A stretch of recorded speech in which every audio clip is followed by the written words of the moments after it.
আসসালামু আলাইকুম রহমতুল্লাহ। আমি ওমর ফারুক। আল্লাহ তাআলা যখন পৃথিবী সৃষ্টি করলেন তখন পৃথিবী কম্পন করছিল। আল্লাহ তাআলা পৃথিবীর এই কম্পনকে বন্ধ করার জন্য পাহাড়কে প্যারেক হিসেবে ঠুকে দিলেন, আর কম্পন বন্ধ হয়ে গেল। এই দৃশ্য দেখে ফেরেশতারা অবাক।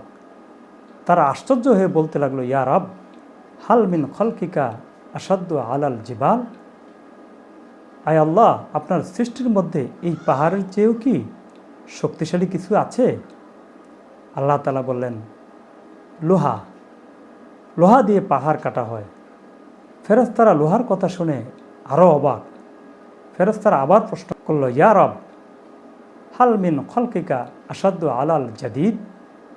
আয় আল্লাহ, আপনার সৃষ্টি জগতের মধ্যে লোহার চাইতেও শক্তিশালী কিছু আপনি সৃষ্টি করেছেন কি? আল্লাহ তাআলা বললেন, আগুন।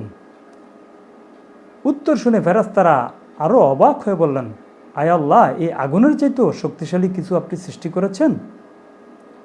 আল্লাহ তাআলা বললেন, পানি। একথা শুনে ফেরেশতারা আরও অবাক, বললেন, পানির চাইতেও শক্তিশালী আপনি কিছু সৃষ্টি করেছেন? আল্লাহ তাআলা বলেন, বাতাস। ফেরেশতারা আরও অবাক হয়ে প্রশ্ন করলেন, আয় আল্লাহ, বাতাসের চাইতেও কি শক্তিশালী আপনি কিছু সৃষ্টি করেছেন? আল্লাহ তাআলা বললেন, বাতাসের চাইতেও শক্তিশালী হলো মানুষ। ওই বনি আদম যে গোপনে দান করে, এমনভাবে দান করে যে ডান হাত কি দান করলো বাম হাত জানে না। উপরের ঘটনা থেকে আমরা বুঝতে সক্ষম হয়েছি, মানুষকে আল্লাহ তাআলা অসম্ভব ক্ষমতা প্রদান করে খলিফা হিসেবে প্রতিনিধিত্ব করার জন্য পৃথিবীতে পাঠিয়েছেন।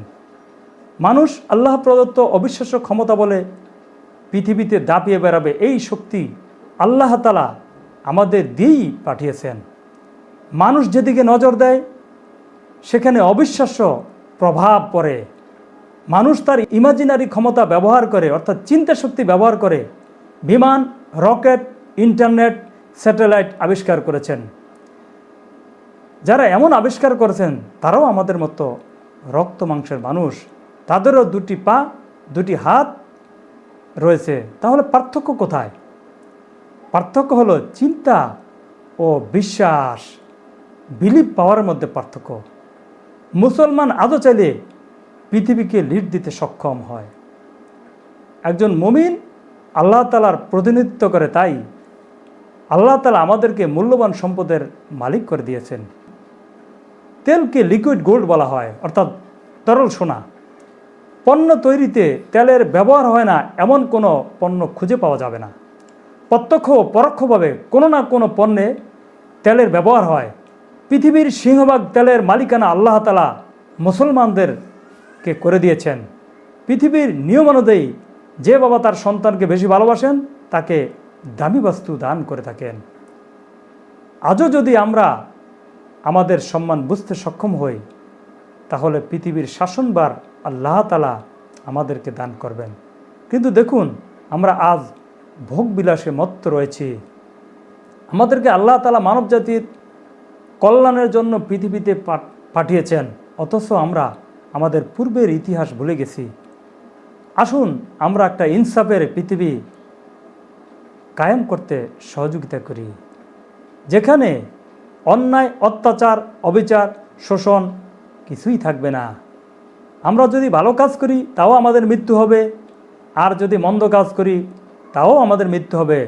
সুতরাং ইমপ্যাক্টফুল কাজ করে মানব জাতি ও দেশের কল্যাণের জন্য কিছু স্বাক্ষর রেখে যায়। ইনশাআল্লাহ আবারও কথা হবে। ততদিন মহান আল্লাহ তাআলার দরবারে আপনাদের সুস্থতা কামনা করছি। আমিন। আসসালামু আলাইকুম রহমতুল্লাহ।